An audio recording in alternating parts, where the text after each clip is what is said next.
Bonjour les amis, un Québécois aux Philippines, Yves. Comme le titre de la vidéo le dit, je vais parler de l'histoire des Philippines, mais en résumé, sans toutes les dates et trop de détails. C'est juste pour démontrer que malgré tout ce qu'on voit aujourd'hui, les Filipinos, avant l'arrivée des Espagnols, étaient complètement différents d'aujourd'hui. Et ce, sur plusieurs points. C'était pas des primitifs, comme les Espagnols les ont décrits à leur arrivée ici, dans plusieurs lettres qu'ils ont envoyées en Espagne. Mais c'était un peuple très évolué,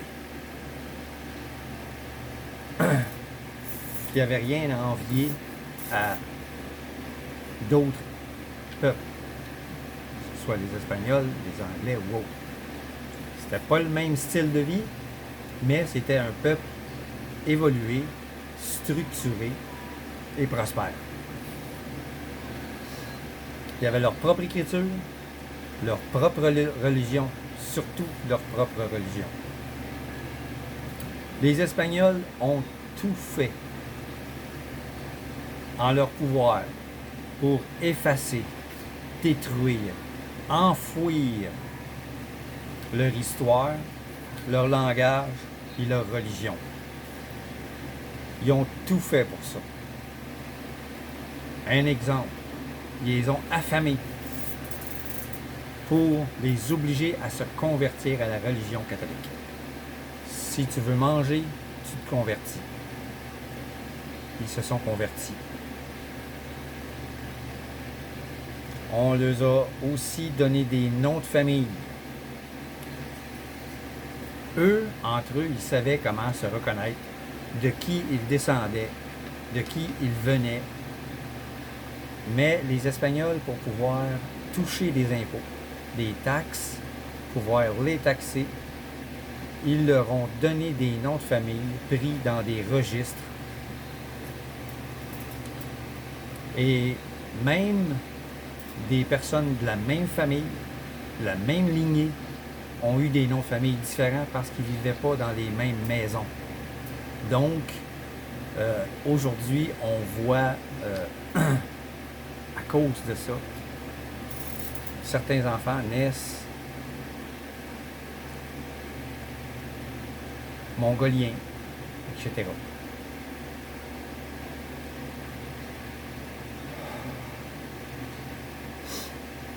Mais avant l'arrivée des Espagnols, les Philippins étaient un peuple prospère qui commerçait avec la Chine et avec aussi les peuples du Pacifique qui venaient d'assez loin. Le pays n'était pas dirigé par une entité centrale, mais par plusieurs petites entités locales. Parce que les Philippins ne sont pas un peuple homogène. Il y a eu plusieurs arrivées ici quand les îles étaient reliées au continent. Il y a eu plusieurs arrivées différentes de différents endroits qui sont venus s'installer ici aux Philippines et aussi en Indochine. Donc en Indochine, en Indonésie plutôt, en Indonésie, je ne sais pas pourquoi j'ai dit Indochine, c'est un terme qui n'existe plus. En Indonésie, certains peuples d'Indonésie sont reliés avec les Philippins. Parce que c'est les mêmes peuples qui se sont installés là-bas et ici à la même période.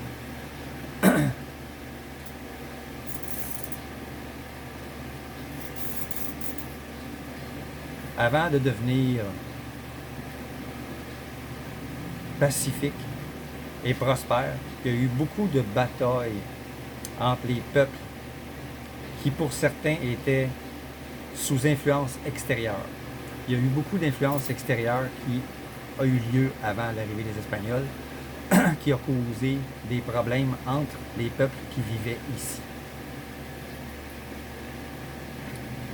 comme le peuple de Tondo, qui est situé sur l'île de Luzon, était sous influence extérieure et a bataillé, s'est battu, il y a eu des guerres entre les peuples qui vivaient aux Philippines. Parmi ces peuples, il y avait Tondo, il y avait Mahi, M-A-I, qui vivait ici sur l'île de Mindoro. Tondo vivait sur l'île de Luzon. Visayans vivait dans les Visayas. Butuan vivait dans la région de Butuan. Et Malais, les Malais, qui vivaient sur l'île de Mindanao. Les Malais étaient un peuple qui était relié, si vous voulez, avec la Malaisie. Ils venaient de la Malaisie.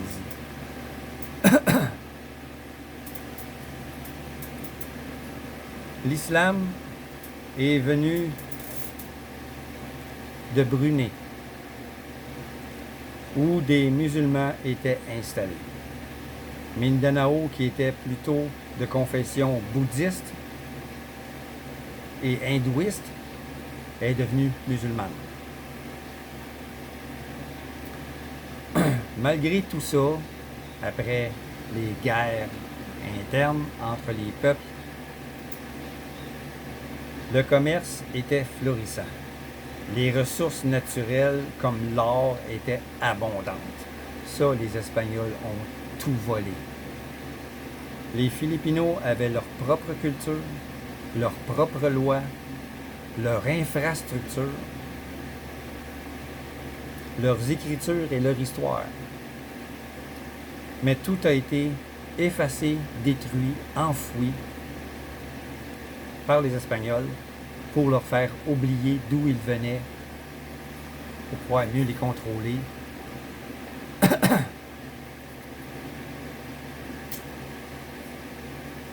Ils ont été obligés de parler l'espagnol.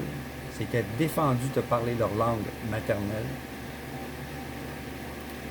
Ils ont été obligés de renier leur religion. Ils les ont convertis de force au catholicisme, etc. Mais depuis quelques années, avec les fouilles archéologiques, ils ont retrouvé des objets, des artefacts, des plaques de roches avec de l'écriture dessus. Et toutes sortes d'objets pour parler de leur vie au quotidien. Donc, ils ont constaté que avant, les Espagnols, c'était pas des primitifs. C'était un peuple florissant. Ça a fait voir aux spécialistes que ce peuple était complètement différent de ce que l'on peut voir aujourd'hui, qui sont encore un peuple conquis, que beaucoup ne savent pas du tout cette partie de l'histoire, leur partie de l'histoire. Seulement quelques peuples isolés ont encore ce souvenir parce que ça s'est transmis de bouche à oreille. Tradition orale. Ça s'est transmis de cette façon-là. À certains endroits, on parle de ces personnes qui vivaient ici avant. Donc, les Filipinos sont un peuple conquis, écrasé et soumis à la pauvreté pendant plus de 300 ans par les Espagnols. Ensuite, les Américains sont venus. Ça n'a pas arrangé les choses. Les Américains sont venus pendant quelques années seulement. Ils ont apporté leur langage et beaucoup d'influence. Donc, ils ont oublié leur histoire, n'ayant plus rien pour s'y rattacher. Ils n'avaient ce que les conquérants leur ont imposé, c'est-à-dire presque rien. Toutes des choses qui venaient de l'extérieur. Langage, religion, façon de vivre.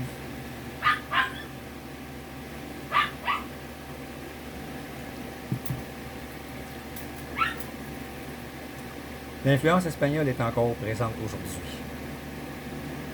Partout. Le nom des villes, les rues, les barangays, les noms de famille, la religion, puis même dans leur langage, où l'on retrouve beaucoup de mots espagnols, sans même qu'ils le sachent. Plusieurs portent des prénoms français sans qu'ils le sachent. Des prénoms anglais qui sont nommés avec un accent hispanique. Les mots et les noms français qui sont prononcés à l'anglaise. Des exemples: Yvonne, Gabrielle, Lisette, Huguette. Il y en a beaucoup. Beaucoup de personnes ont des noms français, mais prononcés à l'anglaise. Pour vous donner un exemple de certains artistes qui sont populaires ici, ils ne savent même pas de quelle origine ils sont. Certains pensent qu'ils sont d'origine d'ici, parce qu'ils ont un nom espagnol.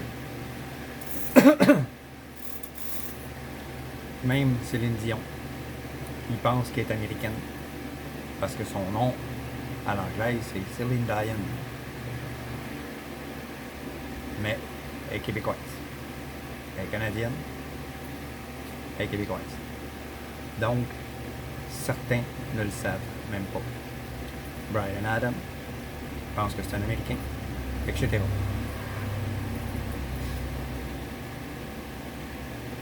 Même mon nom, mon vrai nom, pensait que je portais un nom féminin. Yves, en français, c'est Y-V-E-S. Mais quand on le dit, ça sonne comme Eve en anglais. Yves. Fait qu'il pensait que je portais un nom féminin. Quand ma blonde a entendu mon nom, elle dit, on va changer ça. T'as-tu un surnom? J'ai fouillé dans ma mémoire. J'avais un surnom à l'adolescence. Sévi. Tu tournes les lettres à l'envers. Y-V-E-S, S-E-V-Y, Sévi. Ils m'appellent Sévi. Sinon, ils vont penser que je porte un nom féminin.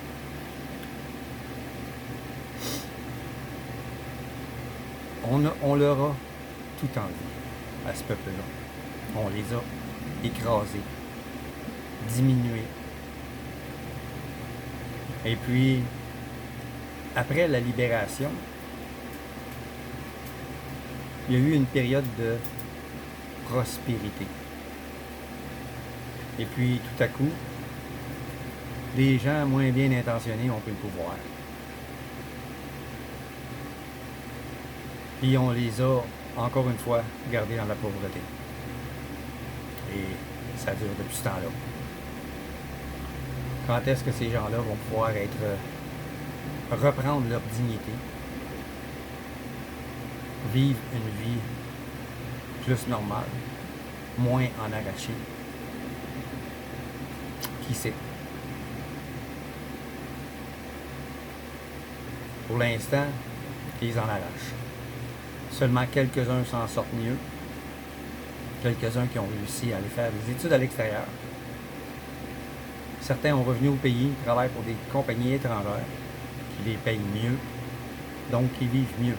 D'autres sont restés à l'extérieur pour travailler à l'extérieur, avec les études qu'ils ont faites à l'extérieur. Beaucoup de Filipinos vont travailler dans d'autres pays. Mais ça, c'est encore un autre gamique, si on peut s'exprimer ainsi.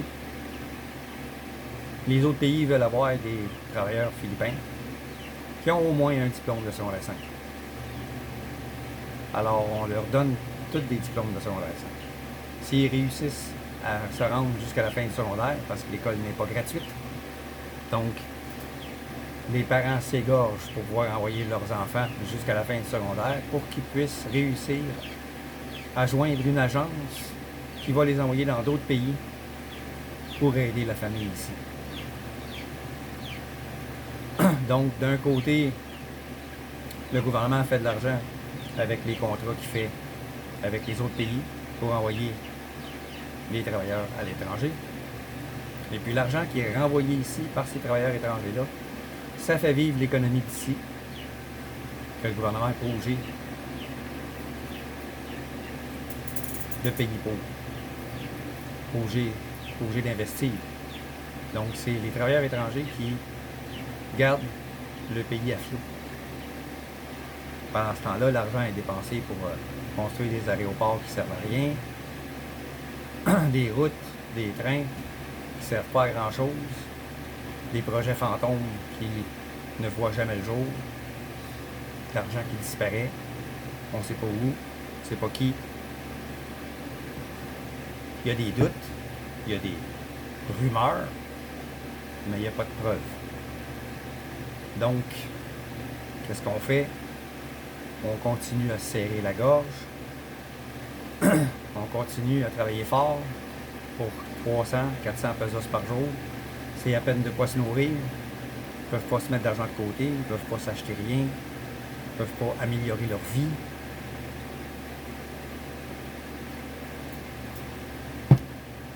Ils peuvent juste survivre et espérer. C'est la seule chose qui garde ce peuple-là debout, l'espoir. Chanter pour cacher leur peine, pour cacher leur désespoir. Faire la fête, devenir alcoolique. Certains tombent dans la drogue pour oublier leur misère, pour oublier qu'ils ne peuvent rien faire, à moins que un jour une révolution éclate. Mais est-ce que ça va changer les choses? Qui contrôle tout? Pas eux. L'armée, etc., etc., etc. Ils l'ont fait auparavant avec les Espagnols. Pourront-ils le faire avec les autorités en place aujourd'hui? Rien ne change. À un moment donné, quelque chose va arriver.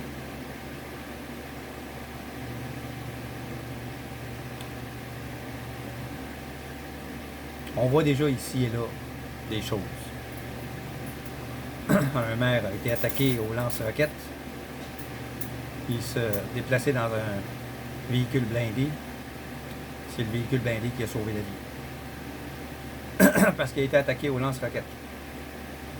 Il était corrompu à l'os. Les gens étaient écœurés. Une petite faction de rebelles l'ont attaqué avec un lance-roquette. Il s'en est sauvé.